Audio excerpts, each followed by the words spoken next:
to Cannalachia. I'm making my moon to me.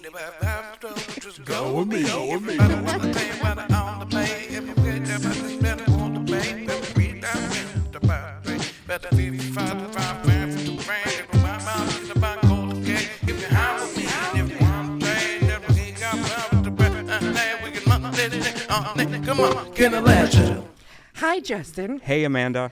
I'm so excited for today's show. I am too. So we have spent so much time talking about legislation and inside and laws and things like that. And we finally have someone on the inside. It's exciting. It's very exciting. Do you want to Sure. tell everyone about Sure. Julie, our guest today? So Julie. today's guest is Julie Cantwell, and she has worked with Kentucky Moms for Medical Cannabis, and she has really been a part of what I think is monumental. We've been working for a very long time here in Kentucky, and at the legislative level, it's took some time. There's been a can that's been kicked down the road a lot, and there's been a lot of hard work by a lot of people there. And Julie's one of those people, and we're happy to have her here today and to talk about a little bit about her story and how she got into advocacy and what she's up to today. So I'm excited. I'm so excited that she's here, and I'm very thankful for all the work so far that she's done for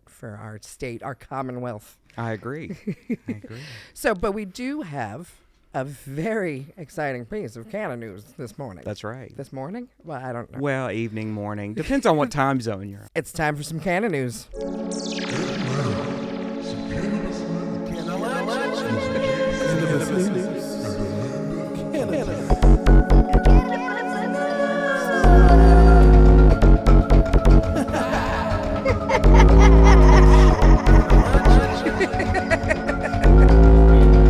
Thank you. I appreciate you, music man. So on Friday, the most comprehensive House bill was presented by Rep. Rachel Roberts, appropriately titled HB 420. I think certainly awesome. All right. I love when our representatives have a sense of humor.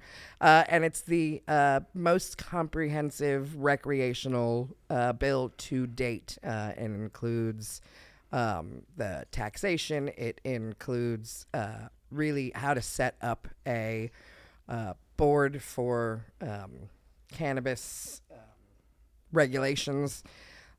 And what I really appreciate, too, is it also sets up details regarding the expungement of records for people who committed nonviolent minor offenses for either possession of or intent to sell cannabis, and then goes on to talk about I believe it's 30% once a certain allotment of the taxes have come out and gone where they need to go. An additional 30% of those will be spent on community outreach into the communities that have most been adversely affected by the justice system. Mm-hmm.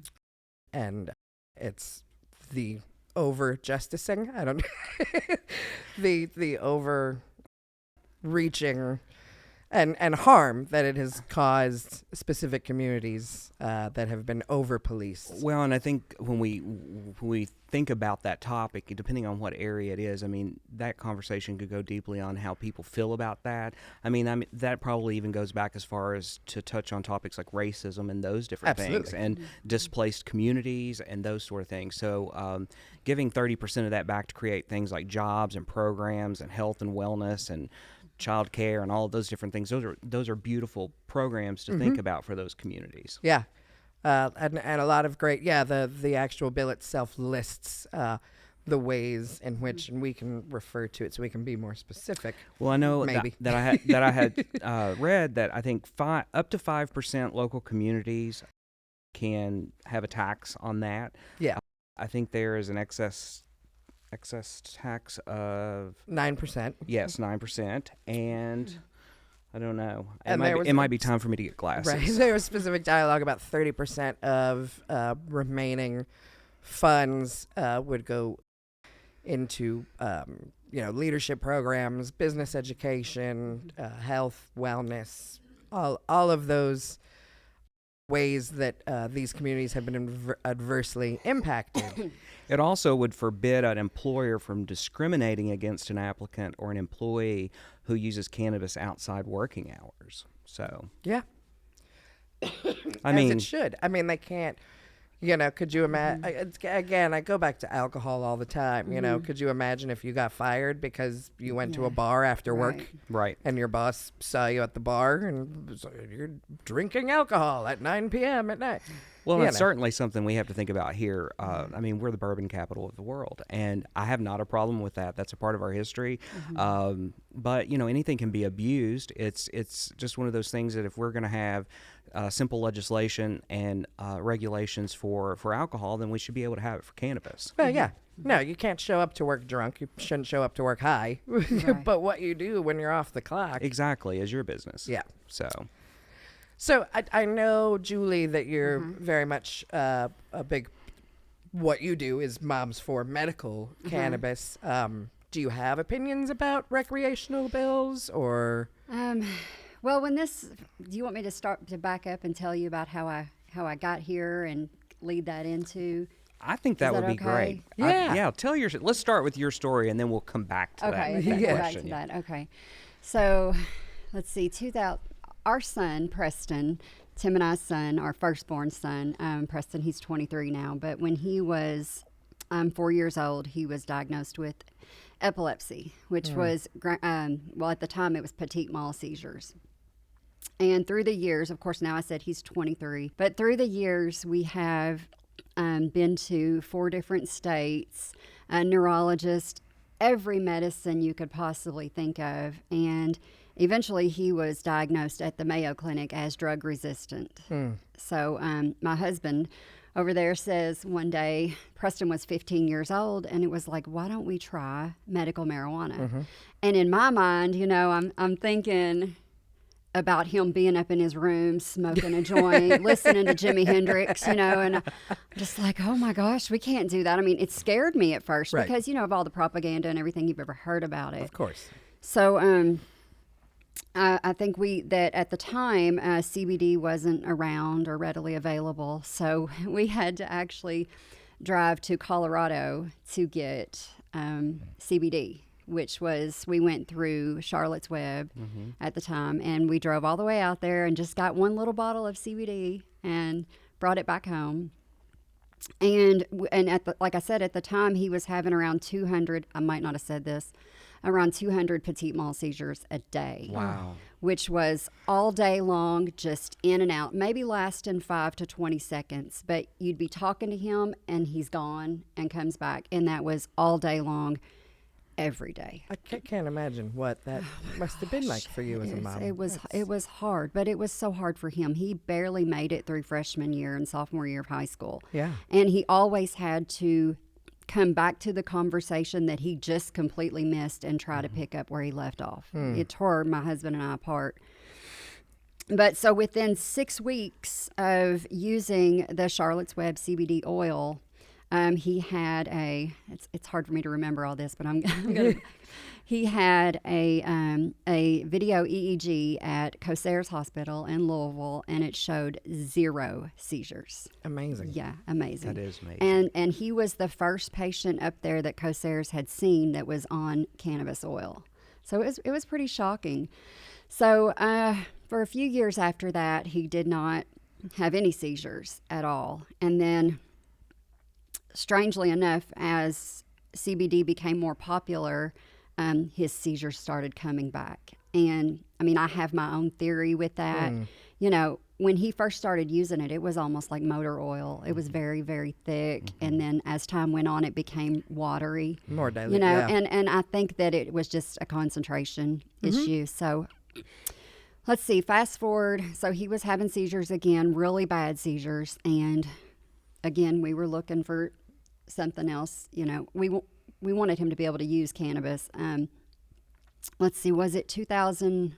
I might have my dates messed up, but after he graduated high school, we just started letting him use it, just smoke it. I'll just go ahead and say smoke it. And he's been seizure-free for 4 years. That's amazing. now. That is amazing. And I mean, he does it medicinally.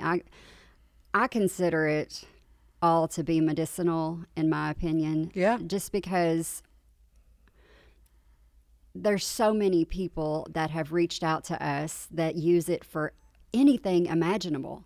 And I just kept getting stories and stories and stories. And I don't care the reason that you're using it, you're still getting medicinal or therapeutic benefits from it. Yeah. That's kind of how I feel about it. It's now. interesting because as we've gone through and through all of our interviews with musicians and chefs and different people from different walks of life, the common theme with the majority of our guests, you know, we had one that didn't even start until he was 38 years old, because of a very particular kind of arthritis that he has. But the majority of our guests who started using as teenagers, it was all based, their continued usage was their anxiety.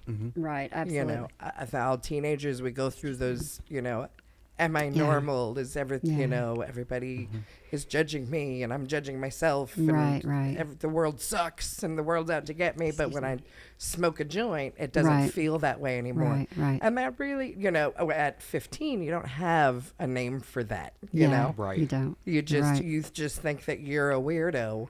You don't know to call it social anxiety. Yeah, exactly. You know, but that's where what it is. And so I think a lot of teenagers even are essentially self-medicating. And I mean, it's safer than alcohol. I mean, you know what I did at age 15? You don't want to know. I drank a lot of alcohol. I talked about it this last week. I'm not going to force my husband to do that again. But yes, I did a lot of, you know. Thanks. I did a lot of things. Well, we all did, right? I mean, but if you look now, I mean, what's wrong with cannabis? It makes you happy. I mean, it's so good for everything.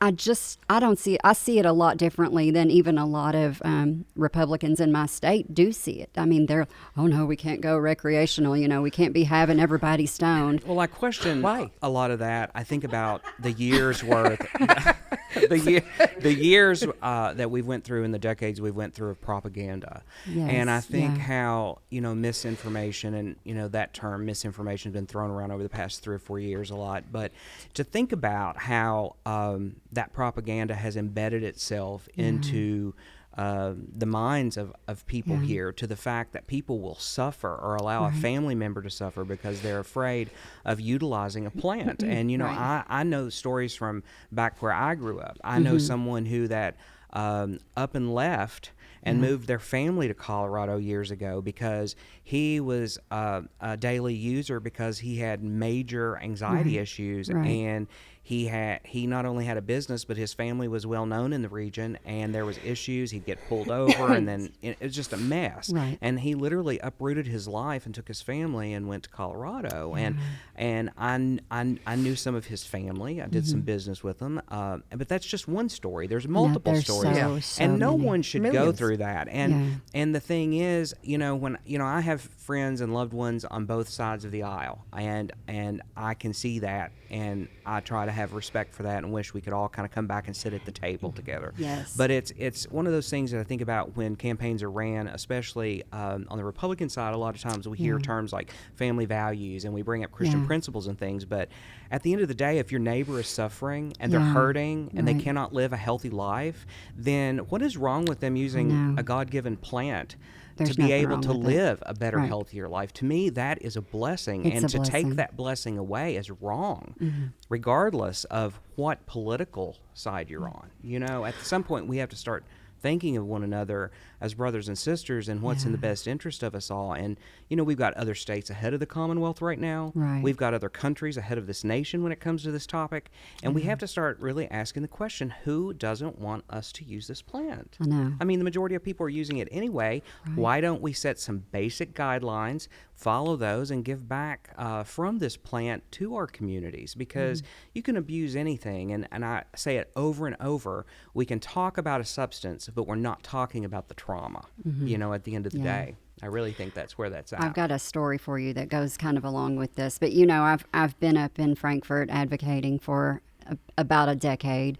And I even had this past session last year, a senator that voted against us.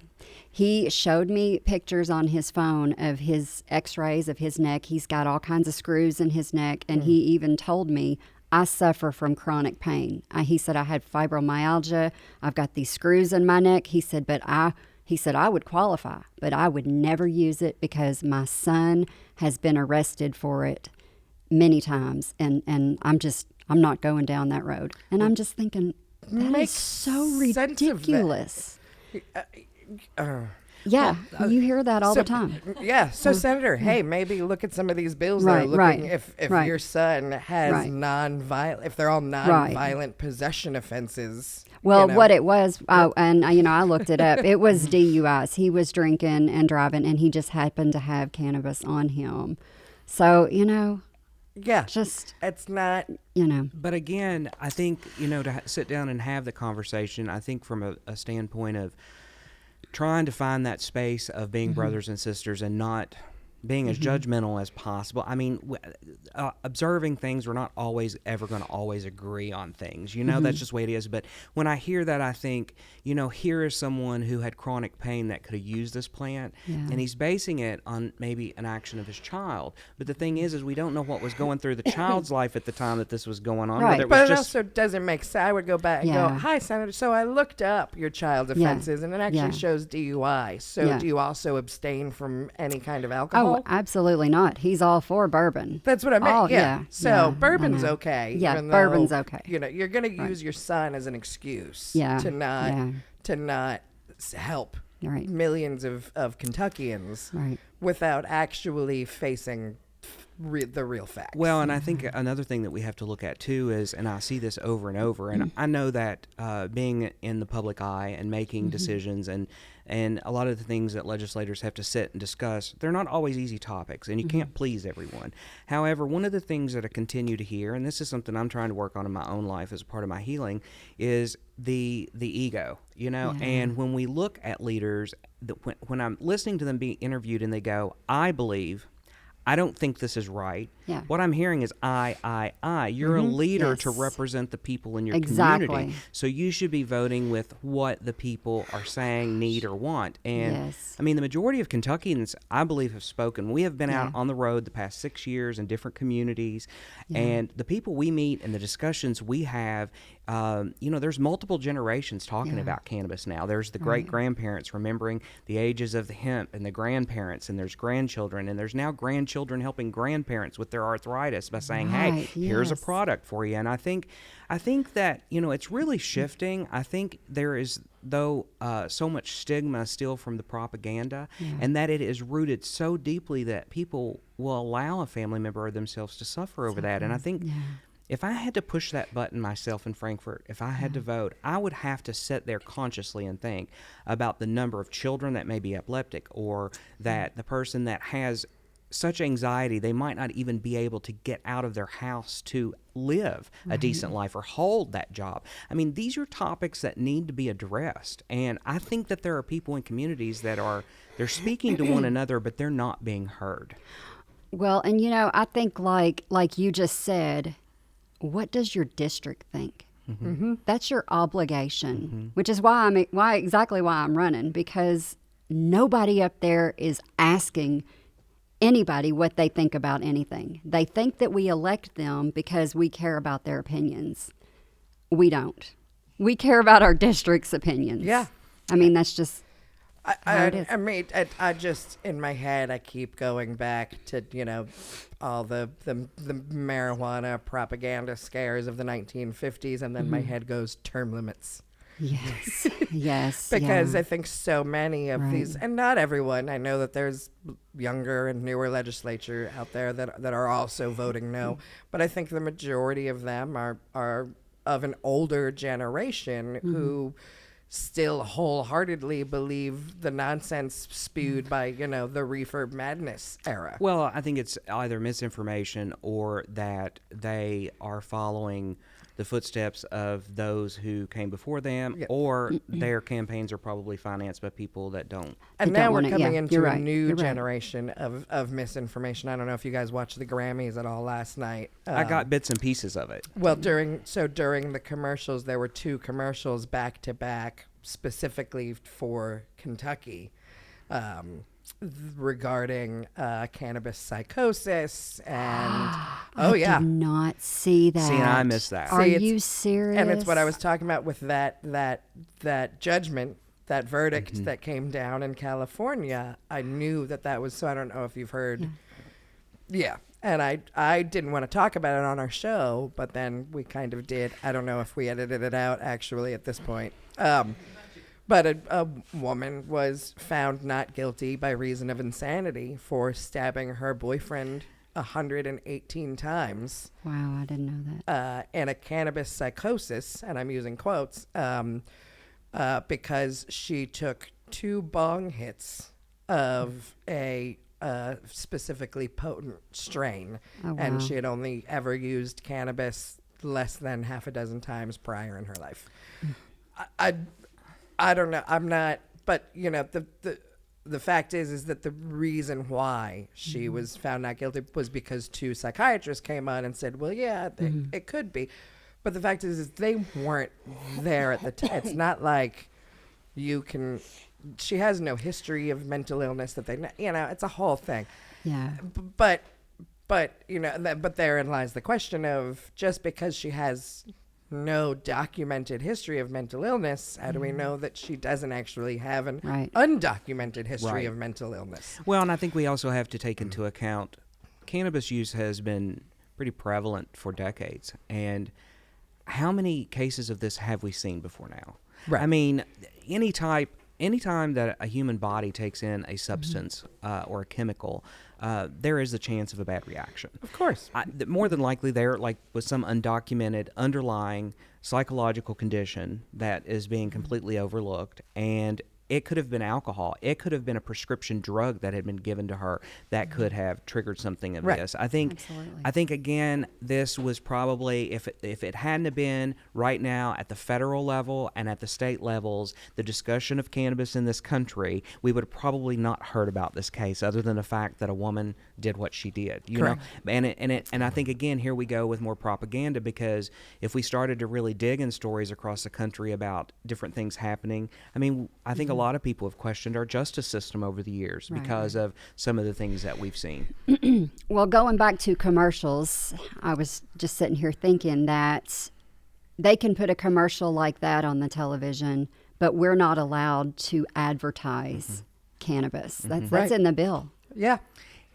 That is so wrong. In a country that glorifies alcohol. Alcohol. And we do. We glorify make it a whole lot of at sense. every sports venue. We do it at theaters. We do it at birthday parties. Oh my we do it in commercials. We do It's it in on every magazines. television show And and movie you've ever Again, seen. you know, having this discussion, I'll sit down and have a glass of bourbon with you. I'm not here to like down that. You can abuse anything, but the fact is, what's the deal with cannabis? Why are the companies that are making CBD and full spectrum products out of the hemp products, even though hemp at under 0.3% of THC is considered legal federally, it's still very difficult for companies to advertise and market, and it's almost like there's, I don't know, like this little floating thing of a group of people who just want it all to fail, you know? Yeah. And it's something to really to question. Yeah, I don't know about, because obviously I've never,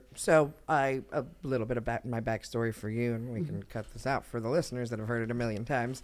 So I obviously started using cannabis when I was like, 13, 14, however old I was, and, for funsies, and was diagnosed with lacerated ulcers and IBS when I was 17. And so my doctor, my family physician, was like, hey, look, we all know you smoke pot. You want to just come get it from me from now on?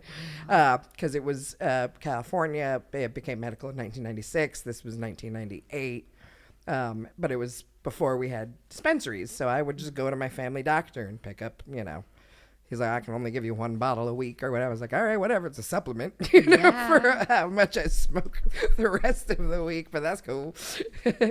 But yeah, and then, you know, through my 20s, I'd really smoked recreationally, and now I'm at a point where I'm, you know, 43, and I really only use it for specific when my, you know, IBS is flaring up, or I have, that's the other thing. As like, so I use it for that. I use it for menstrual pain, and I use it for insomnia, which I, you know, often suffer from. And so it's one of those things where I was saying all that led me to the point of my eye keeps going to the pharmaceutical industry, because now I have this one plant that I can use for IBS, for my ulcers, for my menstrual, for my sleep insomnia, for my anxiety, my PTSD, instead of taking 20 different prescriptions to, you know, aid in all of those and balance them out and blah, blah, blah, blah, blah.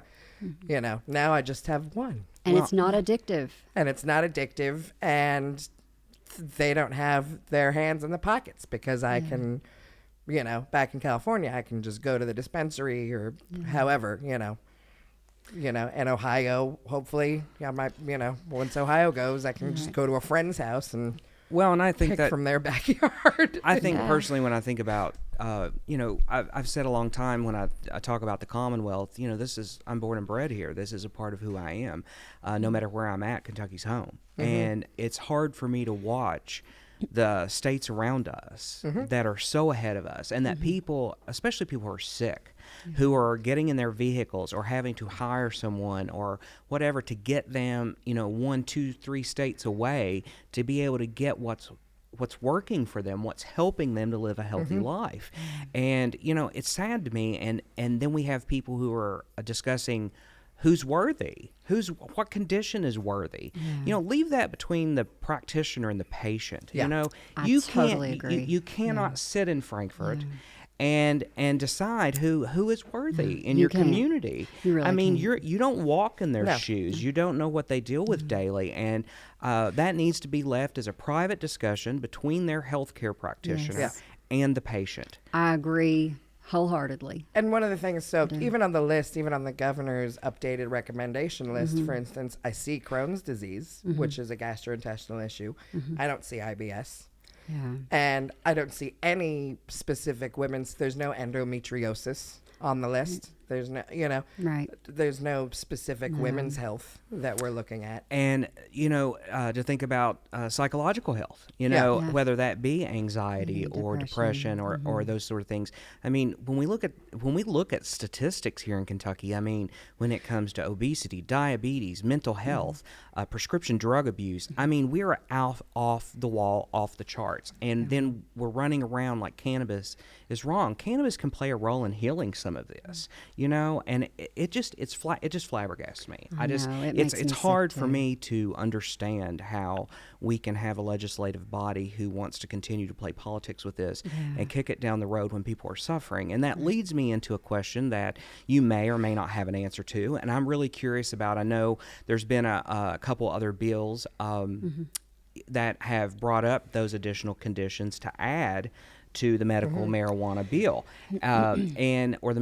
medical cannabis. I know a lot of people hear the word marijuana and they think that's dirty, but I think we need to get over that.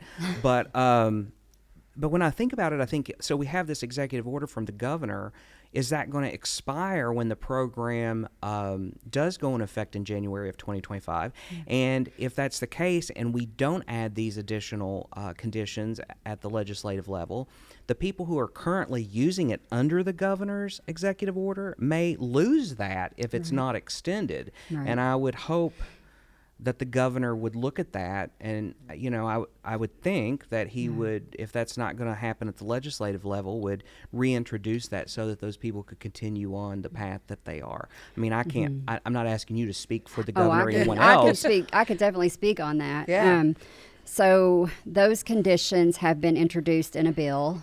I believe it's 352. Is that right? I'm pretty positive. And unfortunately, it's not going to go anywhere this year. I think you all both already know that. Well, and that's why I'm bringing it up, because I see that, and it's like, well, you know. Well, Because we should also let our listeners know about, but you sit on the governor's Yes, cannabis I'm board on as the- well, right? I'm on the governor's advisory committee, and I'm also on the medical cannabis programs work group. So we were the ones that worked on getting those conditions added, and it's just And not, I appreciate you when I was saying all that. What I was saying was not to slight you. no, It's to say that yeah, legislature in general Right. shouldn't, you know, it should be a no, it shouldn't. You're dialogue right. between a doctor and And their you know, patient. and the first time that I went to a meeting with the medical cannabis work group, I said we need to remove all qualifying conditions and leave this between doctor and patient. Right. Yeah, but I was told baby steps. You know, baby steps. Of we course. we got to first add these conditions from the governor's order. Well, what's the holdup? Oh well, we're just opening up. We know it's not going to go anywhere, but we're opening it up for a conversation. But I'm over here thinking, our patients don't have time for conversation. We need to act. You know, the now. veterans that are sitting out here who have bags full of pills that Yeah. it's affecting their lives, and some of them are doing what they need to do to use cannabis. You know, I don't think that they sit around when they were asked to fight for their nation, for their country, and go, you Exactly. know, I think we should have a conversation I first. think we should just talk. I think we first. should talk about Yeah, that. it's Yeah. disgusting. You know, and it does. It makes me I sick. say that because I know people who serve this country very well, and some of those people are suffering. And I don't know how you're a leader. I don't know how you're a legislator. And you look at those people. I over the years, I've watched them go to committee meetings. I've watched them hold up bags of pills. I've watched people in wheelchairs. I've watched people who are suffering beg, cry in these committees and say, "This is helping me." Why do we Yes. keep kicking this down the road? And I know I sound like a broken record, No, you all, but well, at no, some it's- point, yeah. this has got to be. Yeah. At one point, I was working with a veteran organization down in Texas who brought up the 22. And I don't know if that number Yes, the suicides still exists or if it's increased or decreased, but we lose 22 veterans a day to suicide because they are not getting proper treatment.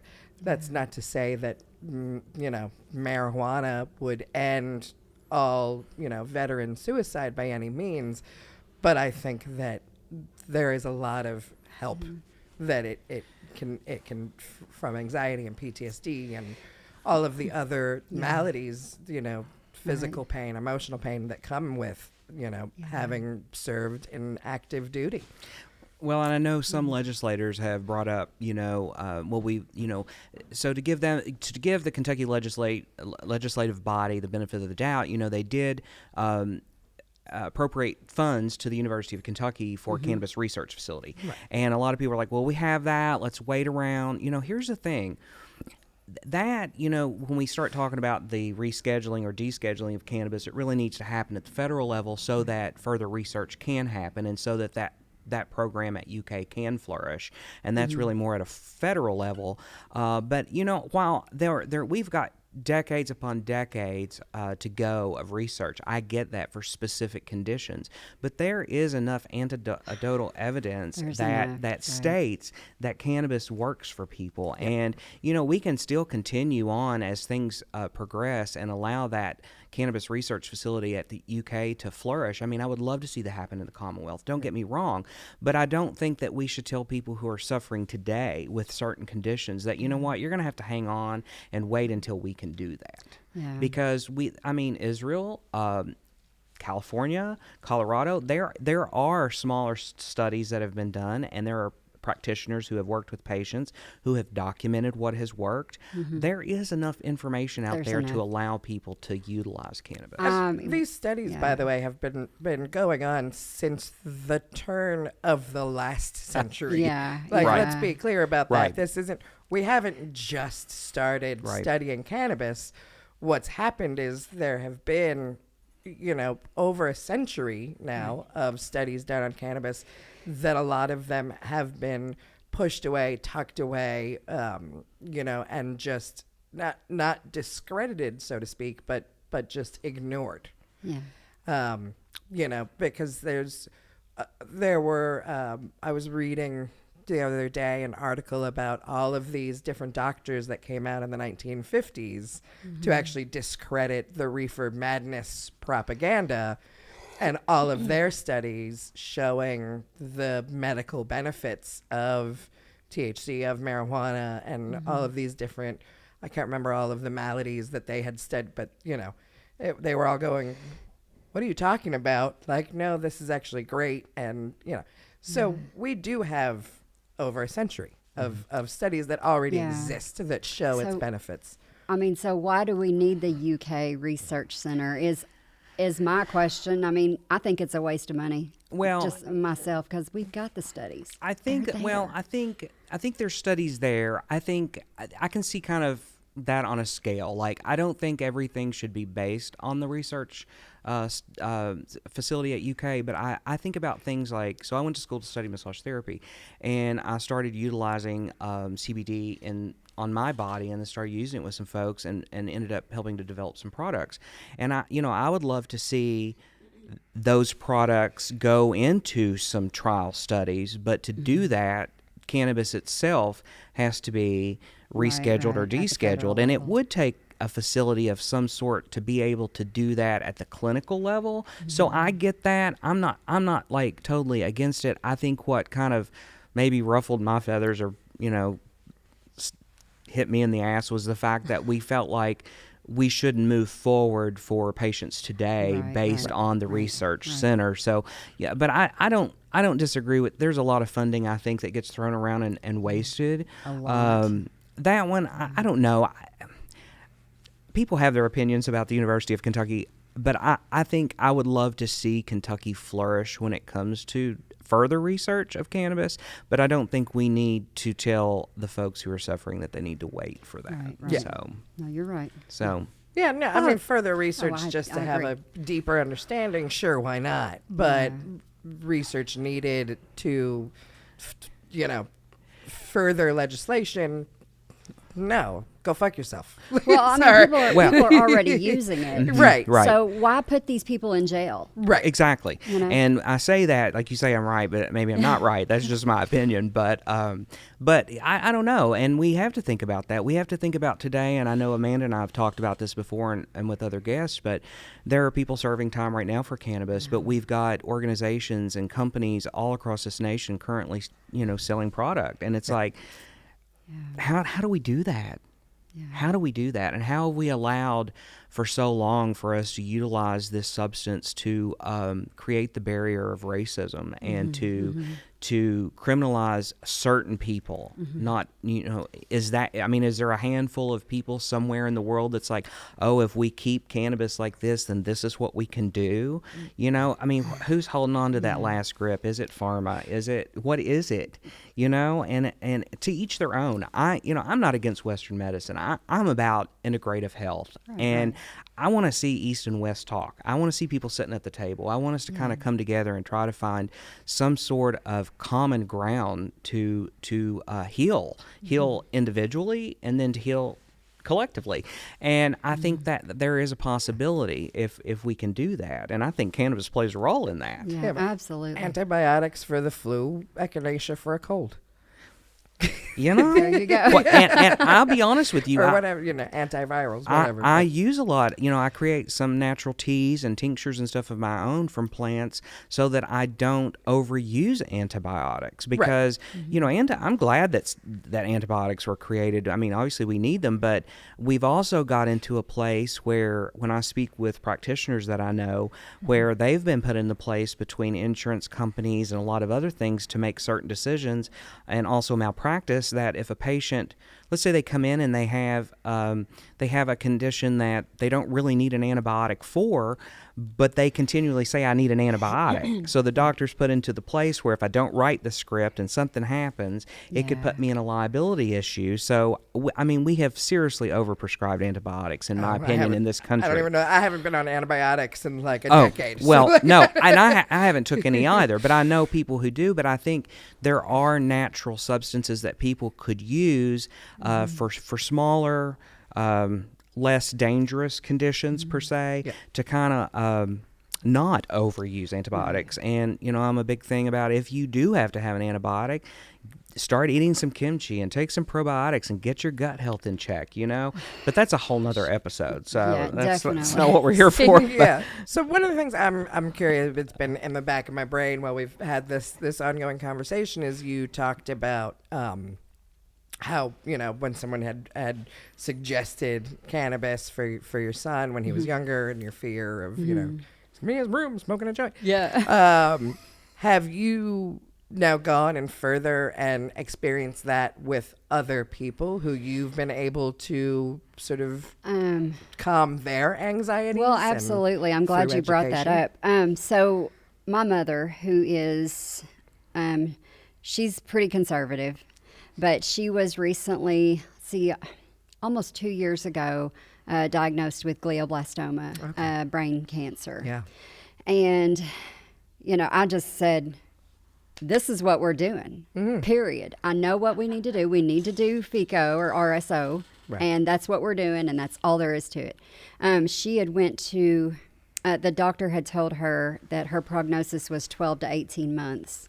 And, I immediately started her on FICO, and she is just past 22 months, and she's doing great. Amazing. And this is a tumor that comes back like 100% of the time very fast, and it is staying gone and no sign of reoccurrence. And I'm a believer, and she is totally a huge believer. Even, so a lot of concern, I would never ever do that, but she said, okay, let's do it. Yeah. And it's she's always doing great. if it works, it's it's because my husband lost his mother to cancer as I'm so well, sorry and to in the very beginning of her diagnosis, we tried to be like, hey, what about? And she, no. She wouldn't do it. And after a few months, and she was living with us, we finally kind of convinced her, and I think it was Not even. I just made her doctor get the medication. so we convinced the doc as to convince the doctor.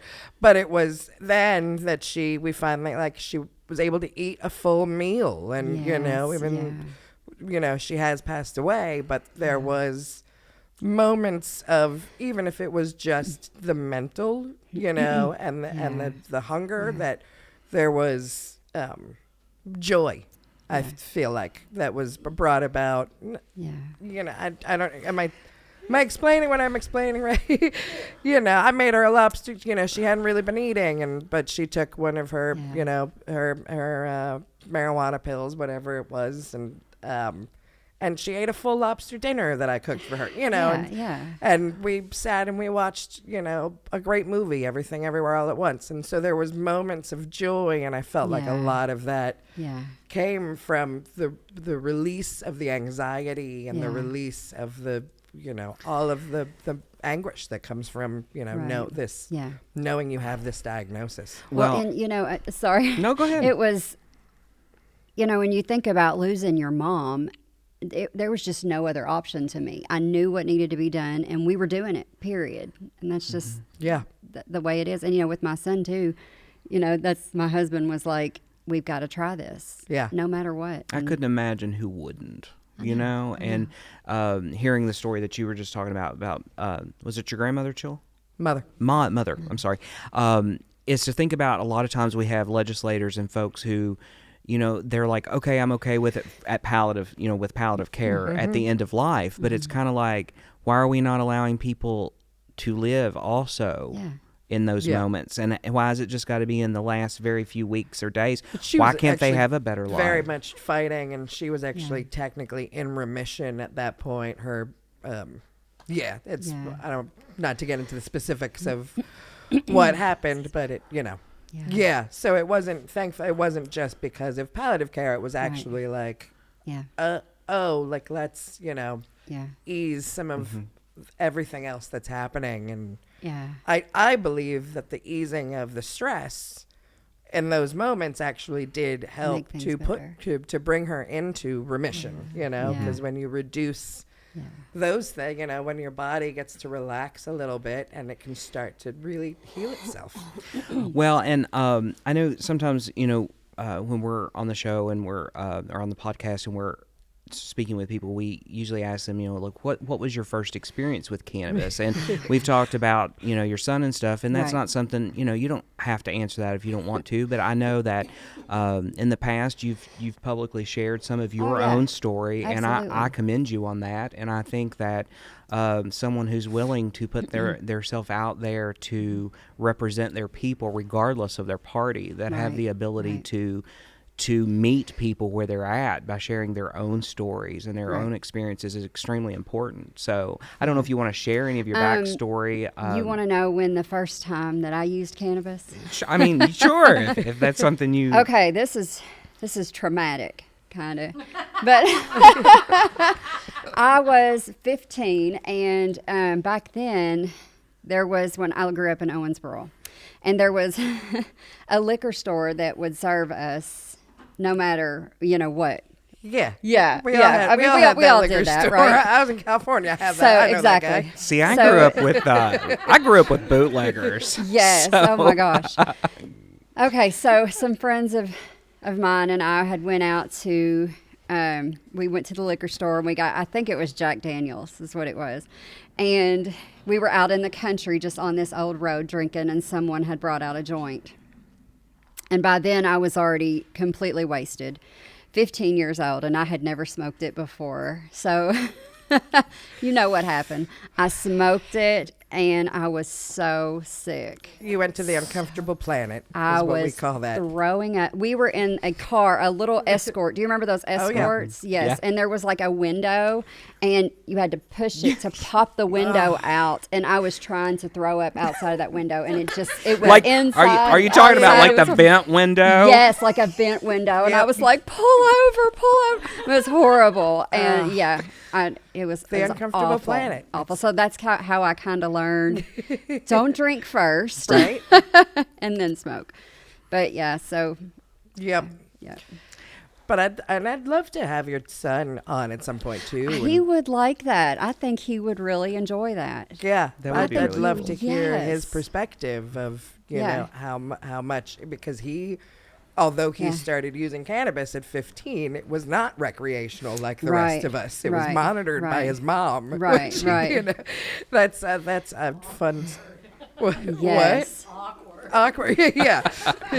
Well, I'll tell you what's even more awkward is that when he turned 21, he'll kill me for telling you this story, but one of his friends gave him a bottle of red wine, and he decided to drink it one night. Had never drank before, and I had went to bed, and he woke me up in the middle of the night, about 4 o'clock in the morning, and said, "Mom, I've thrown up all over my bedroom. Oh, Will and you red please wine help? and Will you please oof. help me?" And I felt his pain. Yeah. But you know what? I don't think he's drank since. He went to the I think uncomfortable planet. I think that was like It's a rite absolutely of passage. not. Yeah. And red wine is the and as a worst. mom, Oof. I'm so proud of that. I'm Right? proud that he I'm proud that he doesn't drink. I don't have to worry about if my mother only knew what I did at that age. Right? Whew, I don't have to worry about that with my kids. Yeah. So. My dad was a rock star. My mom was a hippie who dated Jimi Hendrix. So, Oh my gosh, how cool is that? I wish Meatloaf was my dad. I miss. I'm sorry, Dad. I love you. Was I miss he just so cool? you. He was. He was. You know, I mean, like any dad. You know, I mean, at the end of the day, my dad. He was you your know, dad. he was a rock star on stage and in public. Yeah, But at he was your home, dad. you know, he whooped our ass if we Aw. failed. You know. Class, or if we, talk back or whatever. He can't was a imagine good old boy from Dallas, Texas, that grew up playing football and singing in a church choir. Really? Oh Like- wow, that is so cool. So that's that was his, there was Dad and there was Yeah. Meatloaf, Wow. and it was in some ways Dr. Jekyll and Mr. Hyde, but in reverse. I don't know. Yeah, But yeah, so neat. I love him. I miss him every day. Of you know. course, Yeah. of course. I miss him too, and I never even met him.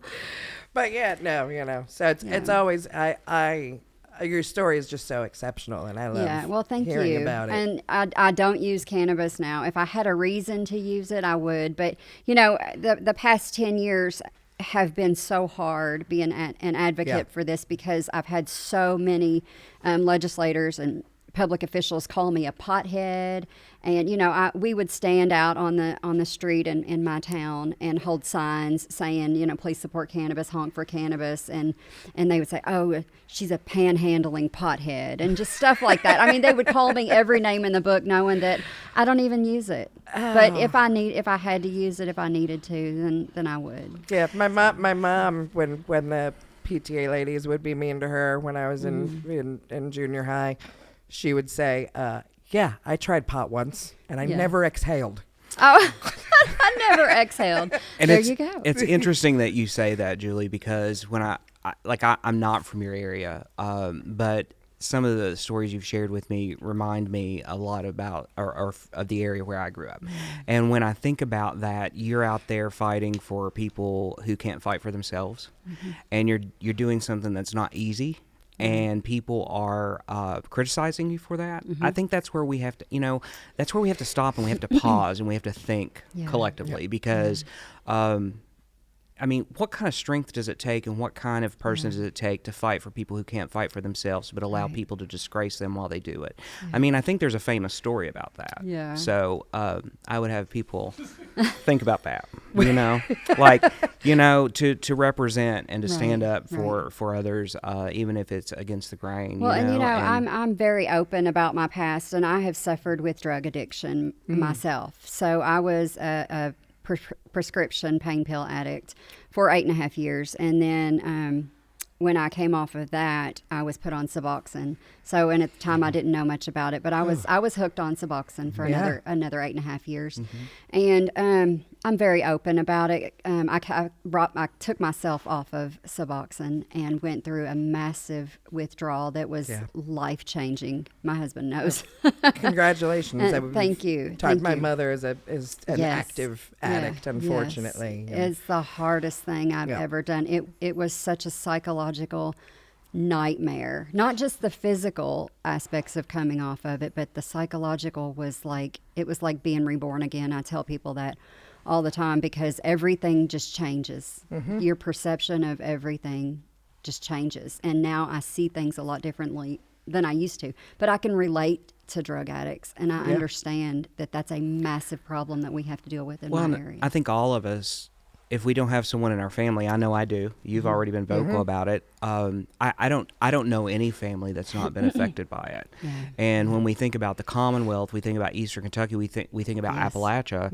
Yeah. I mean, it was taken advantage of when it came to the topic of opiates and pain medication. And I'm not against that we have those tools and resources when needed, but the way we did it and how that rolled out, and how some of the most simple conditions you can be handed a bottle of opiates for, it's disturbing. And to think about, you threw your hat in the race of a very hard thing to do, to put your face out there and run a race, especially in a time where, for some odd reason, we have to hear everyone trash their opponent rather than be positive and talk about what they're going to do.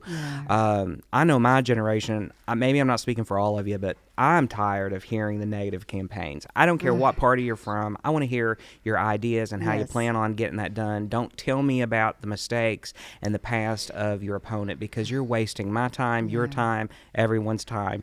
Let's not do that. And where I'm going with that, I'm kind of rambling, sorry, is I think about, I'm not in your area, but to run that race, as a voter, when I think about leaders and leadership as a whole, I think, why not have people? I want people leading who have had that experience, And I'm not saying that everyone that sits in Frankfort hasn't had any specific experiences, but I know that if you have personally experienced that 8 years of addiction, you have the ability to vote honestly. And that's not about what you believe, it's what you know.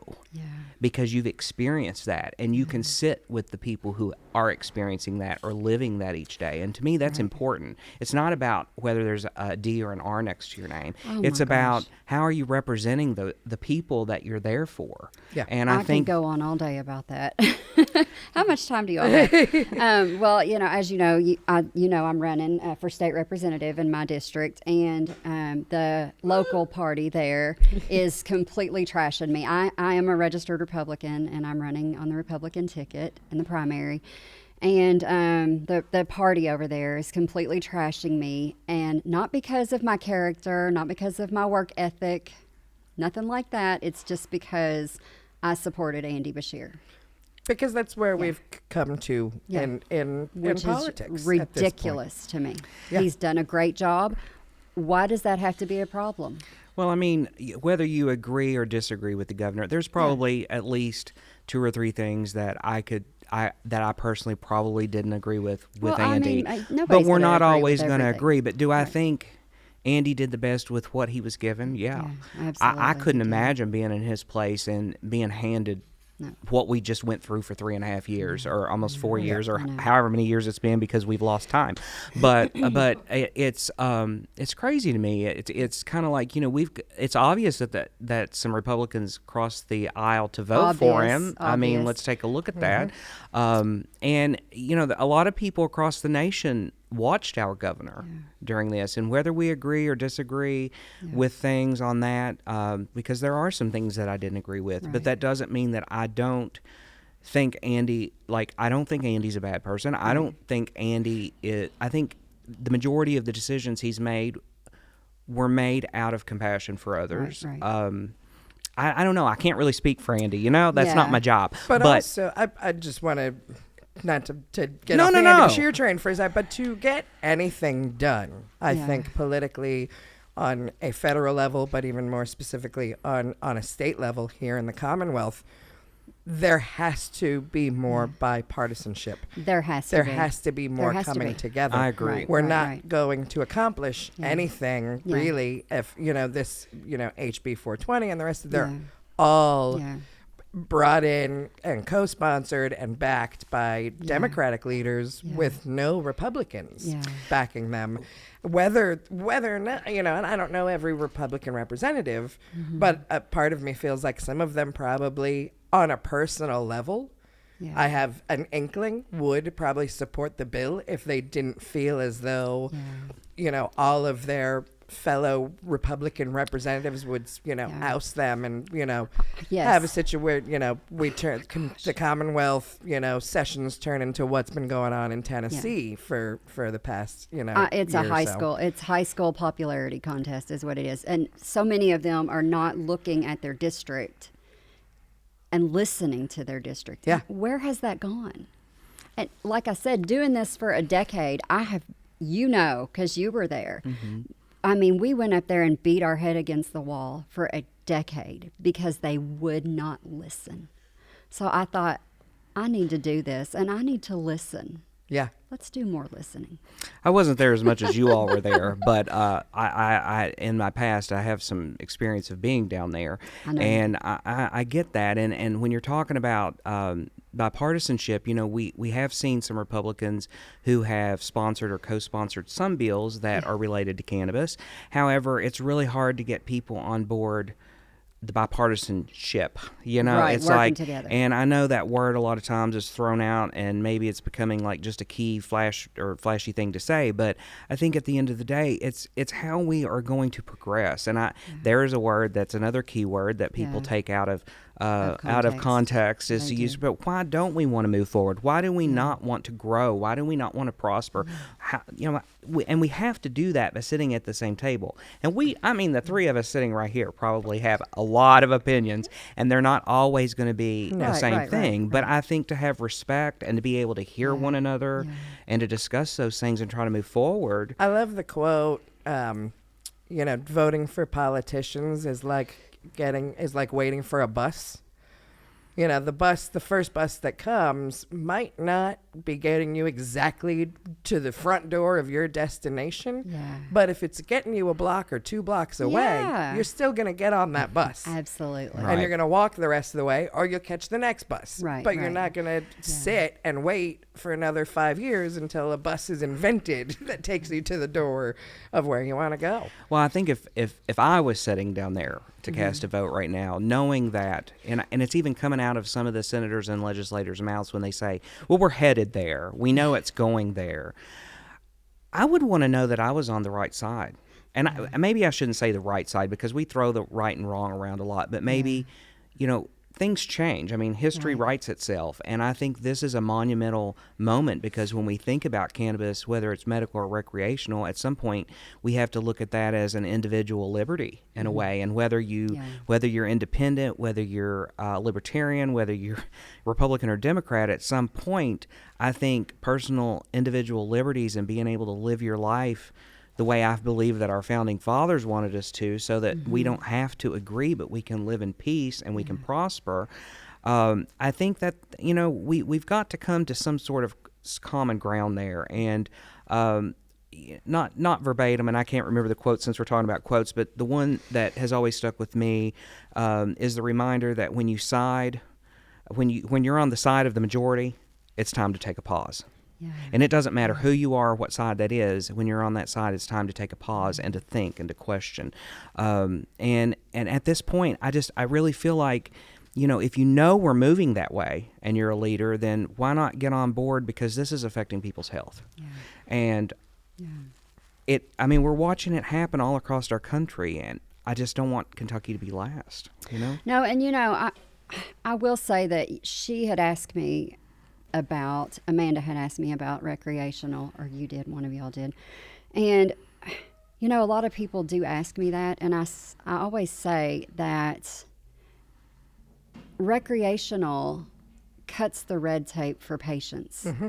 I mean, it really does. And why would we not want that for patients? Mm-hmm. Why would we want to stop sick people from getting? That's the opposite of freedom to me. Well, and we're currently living in a time where you're required to have health insurance or be fined, and then you pay a deductible to be told later, well, I'll have to argue for 6 months to qualify, and then once you qualify, it's actually cheaper if you didn't have insurance to get the procedure. So, it's asinine. It's kind of, seriously, it is. It's like, yes. It makes your head spin. I'll tell you, back in the early days of my just working in dispensaries in LA, my favorite part of the job was when that old lady who's never, was scared of marijuana growing up comes in and goes, my doctor sent me here. What do I do? And that was my favorite part of the job, was going, yes, ma'am. So what is it that you're suffering from? And okay, here are the strains, and this is how to do this and that. Yeah. And it was, and to see them light up and then come back in 5 days, a week later, thank you so much. And, that was great. Or I want to try something new.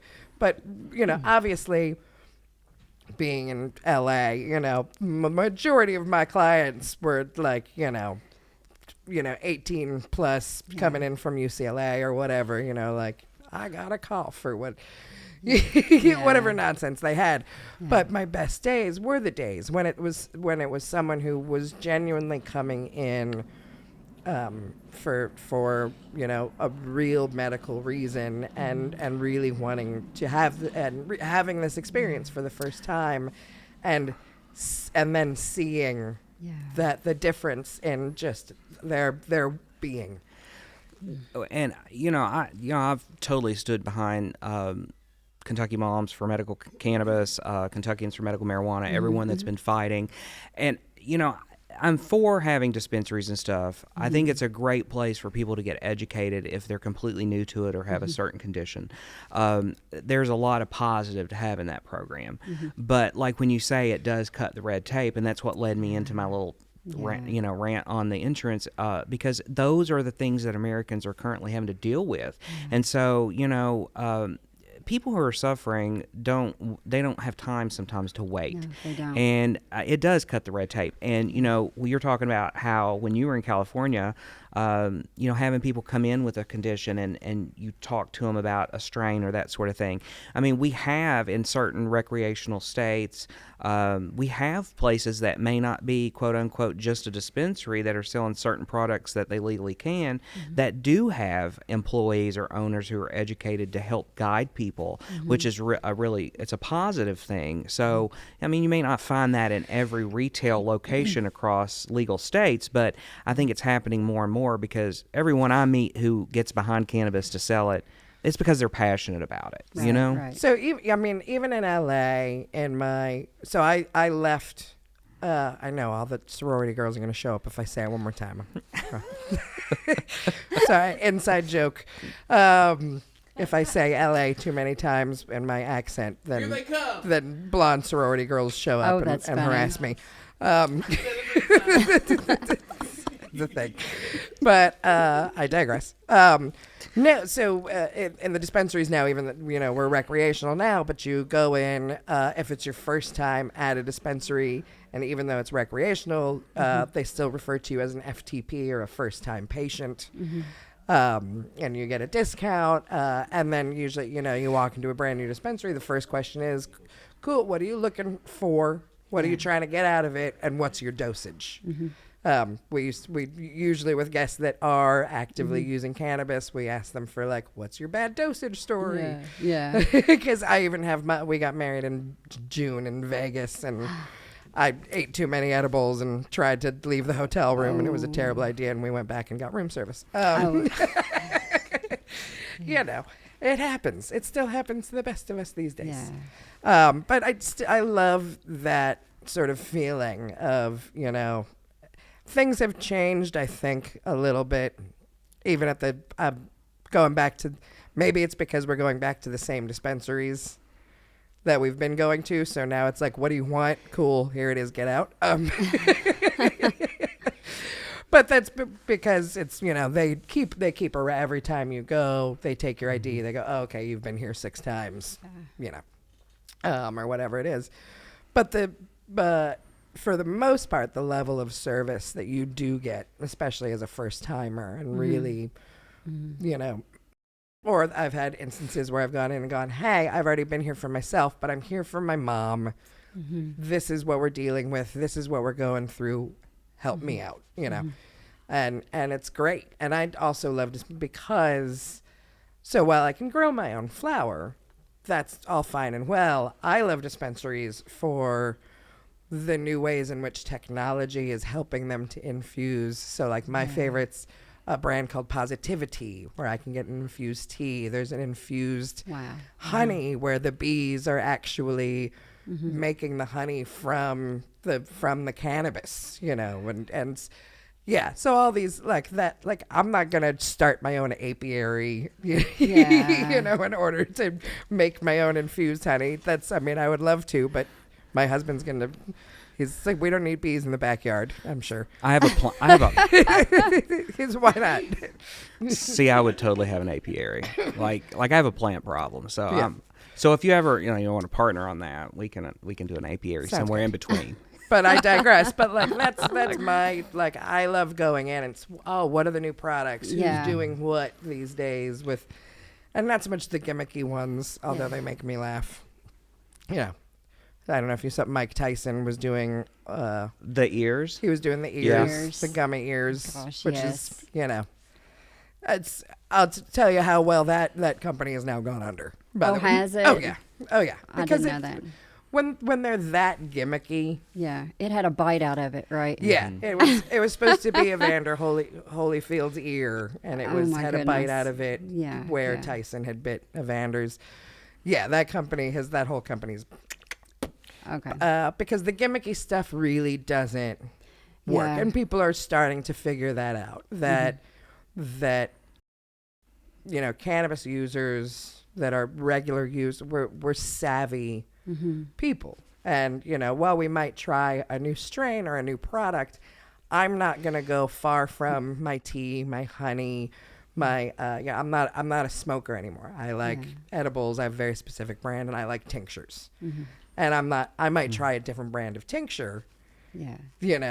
But my eye gets drawn to not the the bubblegum syrup, blah blah blah. Right now I'm using Papa and Barkley as a brand, and it looks very something you would buy at the holistic shop. It's not got a bunch of cartoons on it. Yeah. and I see that happening more and more with product as I go to Colorado and Vegas and California. Right. They're drifting away from those cookies and Right. Oreos and to a more sophisticated product for the most part. When I think about that, I think a lot of times that's kind of like your college goodies.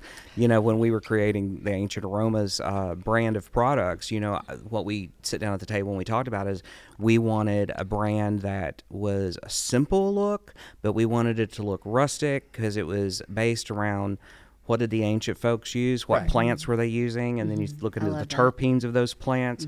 But we wanted something that was classic, that would age well, that could be a household name product.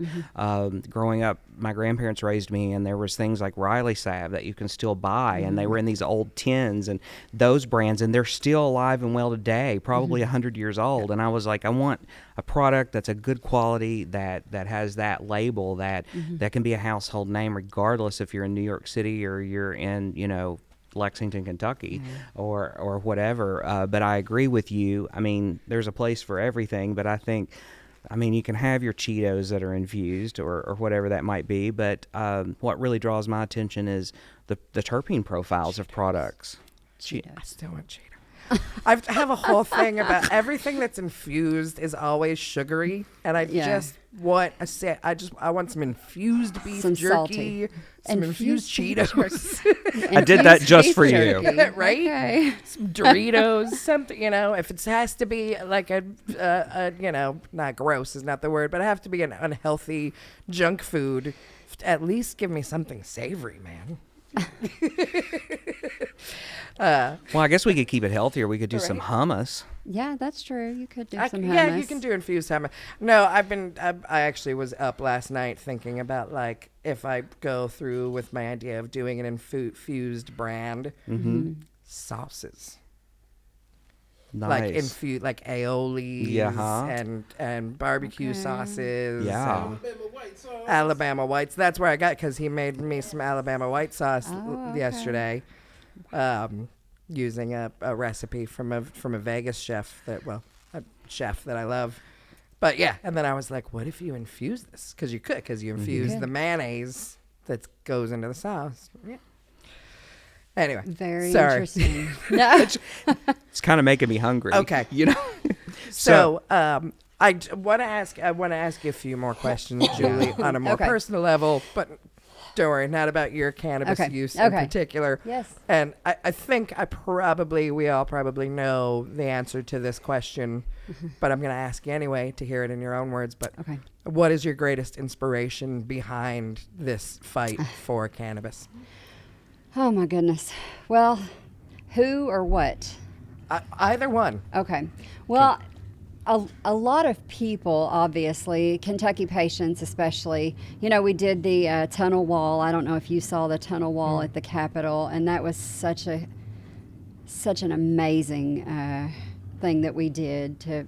Yeah. It's I beautiful. remember the last, I think 2022, we had went up there and banged our head against the wall again, and then were let down. And I remember at the end of that session, I said, next year I'm coming up here and I'm bringing every patient that needs this. Good for you. Well, obviously I didn't bring every, but I did bring about 400, and I put their names and faces. I love that. And they loved it. And I thought that was so sweet because, as legislators walking through that tunnel, they needed to see those faces. They needed to see the babies, the kids, and we had 400, and we lost 40 of those patients during that time.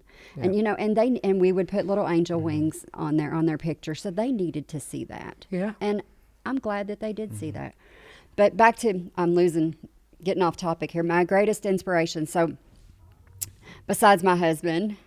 And you all, and Meatloaf, of course. I'm really doing it up here on it. But of course, my son and my husband. But I'll tell you, when I first started Cannabis Advocacy, the very first time I went to Frankfurt, I met with Senator C.B. Embry, and I was a nervous wreck. I didn't know oh my gosh, what am I doing? What am I doing? And so I went in his office and I sat down. And I said, how do you feel about medical cannabis?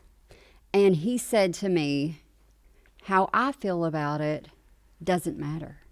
How does my district feel about it? How do my constituents feel about it?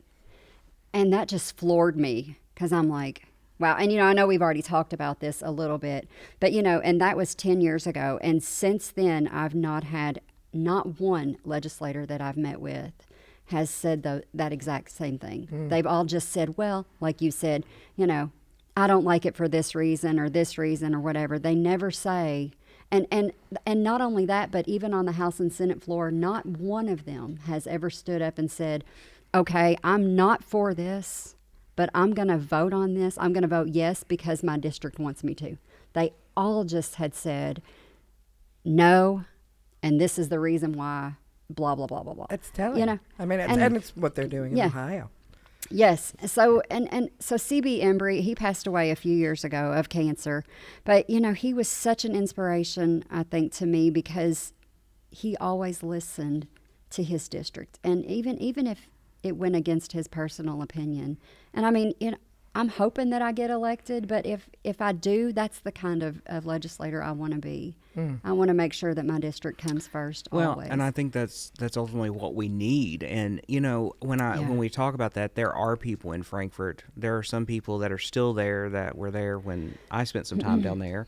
I mean, there's good people there. Don't get me wrong. And I believe there are some that really do listen, and they take those green slips and they take those phone calls and those emails and they take that seriously. And they'll respond personally. Right. Or it may be against their personal belief, but they actually vote the way that their people want them to. Right. And that's critical, I think. I mean, if you don't do that, why are you there? How are you leading? Yeah, how are you leading? Right. And I mean, I feel like that should be the main priority, and it's just not. And I don't want to be that way. If I get up there and become corrupt, you pull me to the side and say, no, absolutely not. And I'm holding you and now you've got Julie. this recorded. So, yeah, I told my husband the same thing. He's like, my husband hates politics. Hates it. And I think to give folks that are in that role the benefit of the doubt too, is the system of how we not necessarily the legislative process, but our system at the federal and the state level when we look at lobbyists, lobbying dollars, when we look at running a campaign and not having term limits. These types of things to me is where we're kind of being thrown around, and we kind of have a broken system because, we have people who are fighting for their people for good reason or good purposes, but what happens is terms show up, and every 2 years, every 4 years, whatever that term might be, you got to run a campaign. Campaigns are costly. People are knocking on your door. I mean, you may be knocking on your folks' door, but you got somebody knocking on yours in Frankfort going, hey. And those are things that have to be looked at too. I know that there are ethics and things that are put into place to try to protect the people and the legislators. However, that's something that we have to, take into consideration. But I think to be a true leader, you really do need to listen to your people. And you may not agree with what they want, but if you're there to push that button for them, that's what you should do. And I mean, you have to have compassion. I mean, some people would say, well, maybe you don't have to have. You have to have compassion, I think. You have to be able to understand what people are going through. And I think on the flip coin of that too, if you're sitting in Frankfort and you have to make a decision for the majority of your people, you're going to have the minority of your people who are like, she shouldn't have done that, blah, blah, blah. And there's a benefit of the doubt for them, too, that's not always an easy job either to represent because you can't please everyone. Well, that's true. But, and I think about that, too, and I think people need to do like what we've done. Go to their legislators, drive their legislators crazy. I have been known to drive my legislators crazy. I mean, you've really just got to stay on them until you get what you need done. Well, and maybe basically. that's something for the listeners, if you're hearing this, is to really, I think people have been worn out a lot over what maybe they feel is a broken government or a broken system. And, pay attention, pick up that phone and call, leave a message, and, call your representatives and let them know how you feel. Right, absolutely. And, that's between you and them. It's not like you're not broadcasting on the radio. If you want to, fine. But if not, pick up the phone and call. But, I feel like a lot of people have, we even see that, I think, in voter turnout. People have gotten so frustrated over the years of just like feeling like they're not being heard. And it's also, I think I've said it more than once on this show. So again, coming from California, before every election, we get our voter book. Yeah. And it details every bill, piece of legislation, every candidate for everything. And you get the big book at the beginning of the beginning of the end of the when we're about to vote, and it really goes pros and cons of everything. And it's written, the pros and the cons, by the way, are written by firemen and a librarian, so it's written by non-politicians but public servants. And then at the very end, you get a smaller booklet that's actually meant to take with you to the polls. That it's got your sample ballot, and it again has all of the same information as the big ballot, but it condensed. So really, California is, at least in Los Angeles County, I should say, really heavy into voter education. Oh, I believe it. And, yes, and I miss that. I miss, we don't have that here. I might be more apt to move between party lines. Right now, the person who I am, I tend to go in and just go Democrat down the line. I do as much research as is available to me, but if I have to go to Ballotpedia, and if a person doesn't, a representative who's up for election doesn't go to Ballotpedia and doesn't fill out the questions and doesn't have the information there, I'm probably not gonna vote for you.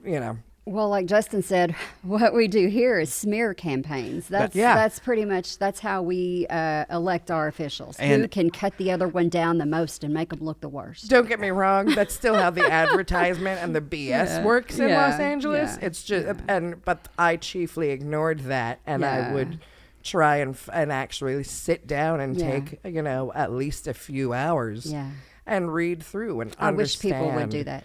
Or just, like with this going on with me, with people slamming me on issues, none of these people in the Republican Party of Hardin County have ever even asked me my opinion on anything.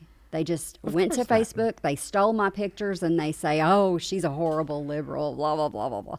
I mean, just... So I'm watching Parks and Rec right now, but I'm at the part where Leslie Knope is, running for representative against the guy from the sugar company, and I feel like it's all that the Jennifer, what's her name, the actress that comes in, and she's just playing a game. With Leslie and everything that Leslie, why don't you come over and apologize? Leslie shows up to apologize, and it's a press conference for something, and it, no matter what Leslie tries to do, this Jennifer girl is like, ha ha ha, gotcha. That's exactly what's going on with me. No matter what words come out of my mouth, it's twisted, and it's just to make me look absolutely terrible. None of it has anything to do with the actual election, with your job, with what your beliefs are. And I, as a voter who has turned out to every single election I could since the day I turned 18. Good for you. Yes. I'm and have harassed and harangued friends and yelled at them to vote. And gotten people to vote who had never ever voted in an election in their life, and they were well into their 30s. I appreciate you and what you're doing, and I can see I can see you as a representative who is not, you may be running Republican because I feel like they kind of make you choose that they like Republican, or, Yeah, you have to. rather than going, well, I feel can't this do way anything. about this topic, but Yeah. this way about this. Yeah, why And can't we be moderate? I'm a moderate. And by the way, do you want to come work my campaign? While we're talking about it, You're why not don't the you first just person come to on? ask, actually. Just come on to Elizabethtown. You can live with me for a With- few months. My husband won't mind. with Amanda talking about being educated in LA, I think that's a great idea, and I think how can voters really be educated or to make that proper decision on who to vote for, because like the smear campaigns, I mean, they're screaming so loud, so negatively. It almost Yeah. drowns out the positivity of horrible. what you're trying to It's horrible. see, And Yeah. or the to hear. divisive politics going on right now, they're just using issues to keep us over here fighting with each other. I'm over it. I'm over We are all over it. these the personal debates. Yeah, we're I'm, all over it. You know, Yeah. Well, I want to throw something out there while we're here, and I hope, just because we are talking left and right and everything in between. We're all over but the I place. think, we were talking about, you were saying pick a side. And I think it's important, too, right now, regardless of who you're standing for our presidency, there's just not enough being said about Kennedy.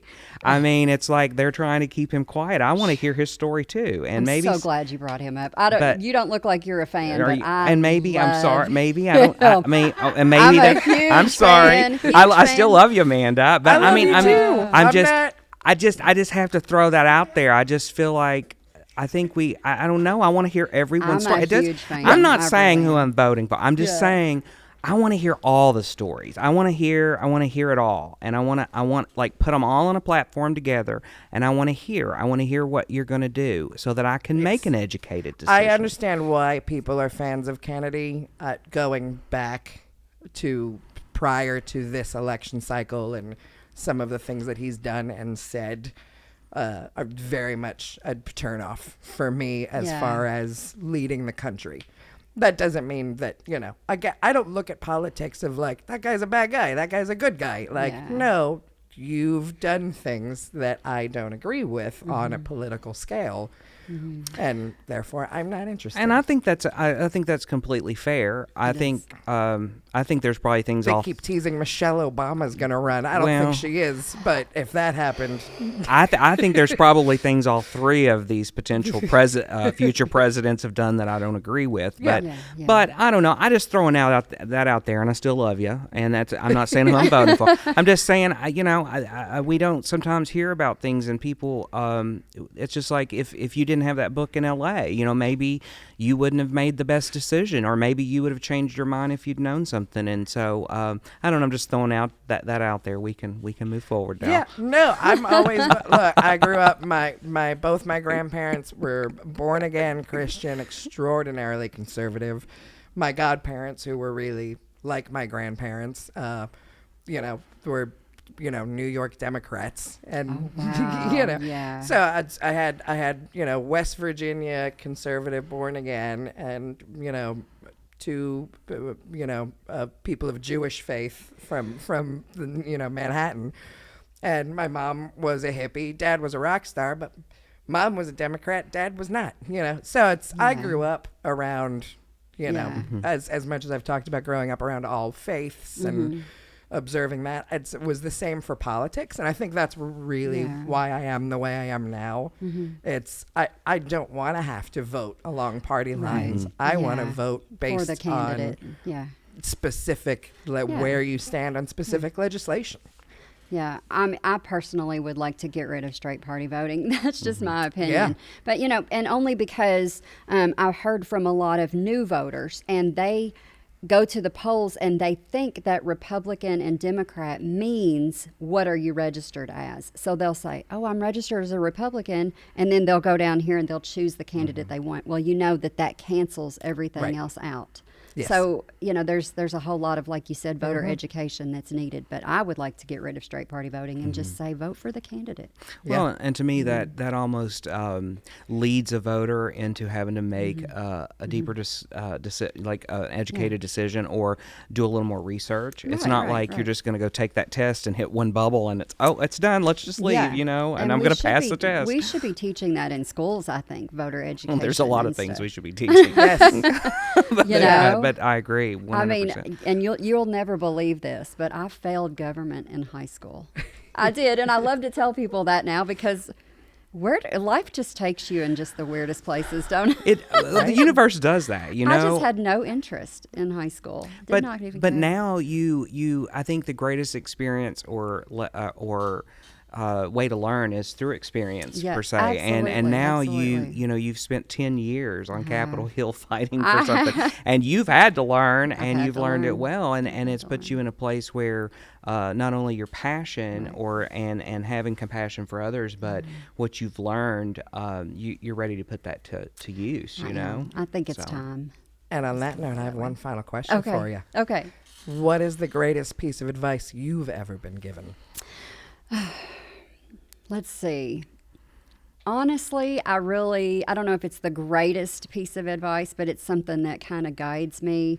And I always think persistence beats resistance. And that's all the time. And that's kind of guided me through the last 10 years of fighting for this, is that I knew I just could not give up. And it was mostly, because of patients that needed this or needed someone to fight for them. But persistence beats resistance. I love that. That's my favorite quote. I like that. I love that. Meaning, no matter what you say, I'm still going to keep going. Right?